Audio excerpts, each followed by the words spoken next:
In this video, I want to talk about the normal equation and non-invertibility. This is a somewhat more advanced concept, but it's something that I've often been asked about, and so I want to talk about here and address it here.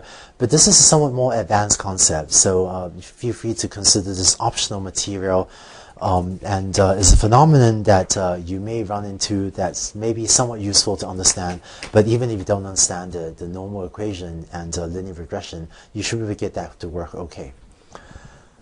Here's the issue. For those of you that are maybe somewhat more familiar with linear algebra, what some students have asked me is, when computing this theta equals x transpose x inverse x transpose y, what if the matrix x transpose x is non-invertible? So for those of you that know a bit more linear algebra, you may know that only some matrices are invertible and some matrices do not have an inverse. We call those non-invertible matrices singular or degenerate matrices. The issue or the problem of x transpose x being non-invertible should happen pretty rarely. And in Octave, if you implement this to compute theta, it turns out that this will actually do the right thing. I'm getting a little technical now, and I don't want to go into the details, but Octave has two functions for inverting matrices. One is called pinv, and the other is called inv. And the differences between these two are somewhat technical. One's called the pseudo-inverse, one's called the inverse. But you can show mathematically that so long as you use the pinv function, then this will actually compute the value of theta that you want, even if x transpose x is non-invertible. The specific details between what is the difference between pinv and what is inv, that's somewhat advanced numerical computing concepts that I don't really want to get into. But I thought in this optional video, I'll try to give you a little bit of intuition about what it means for x transpose x to be non-invertible, for those of you that know a bit more linear algebra and might be interested. I'm not going to prove this mathematically, but if x transpose x is non-invertible, there are usually two most common causes for this. The first cause is if somehow in your learning problem you have redundant features.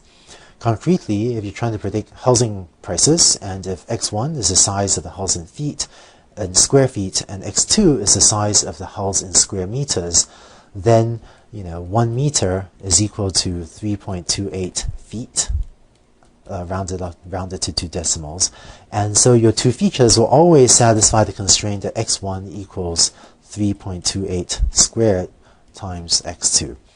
And you can show, for those of you that are this is somewhat advanced linear algebra now, but if you're an expert in linear algebra, you can actually show that if your two features are related via a linear equation like this, then the matrix x transpose x will be non-invertible. The second thing that can cause x transpose x to be non-invertible is if you're trying to run a learning algorithm with a lot of features. Concretely, if m is less than or equal to n. For example, if you imagine that you have m equals 10 training examples, but you have n equals 100 features, then you're trying to fit a parameter vector theta, which is n plus 1 dimensional, so it's 101 dimensional. You're trying to fit 101 parameters from just 10 training examples. And this turns out to sometimes work, but to not always be a good idea, because as we'll see later, you might not have enough data if you have only 10 examples to fit 100 or 101 parameters. We'll see later in this course why this might be too little data to fit this many parameters.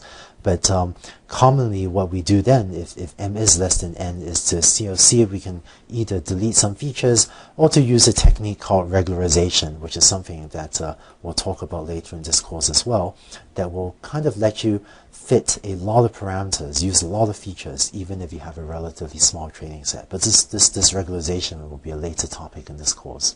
But to summarize, if ever you find that x transpose x is singular, or alternatively you find it is non-invertible, what I would recommend you do is first look at your features and see if you have redundant features like this x1, x2, being linearly dependent or being a linear function of each other like so. And if you do have redundant features, and if you just delete one of these features, you really don't need both of these features. If you just delete one of these features, that would solve your non-invertibility problem.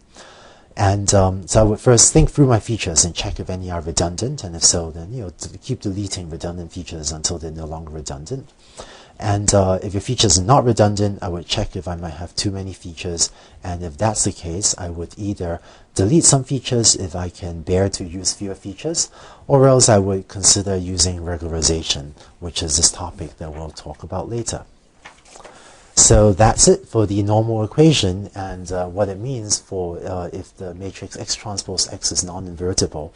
But this is a problem that you should run, that hopefully you run into pretty rarely. And if you just implement it in Octave using using the pin function, which is called the pseudo-inverse function. So if you use a different linear algebra library, it's called a pseudo-inverse. But that implementation should just do the right thing, even if X transpose X is non-invertible, which should happen pretty rarely anyway, so this should not be a problem for most implementations of linear regression.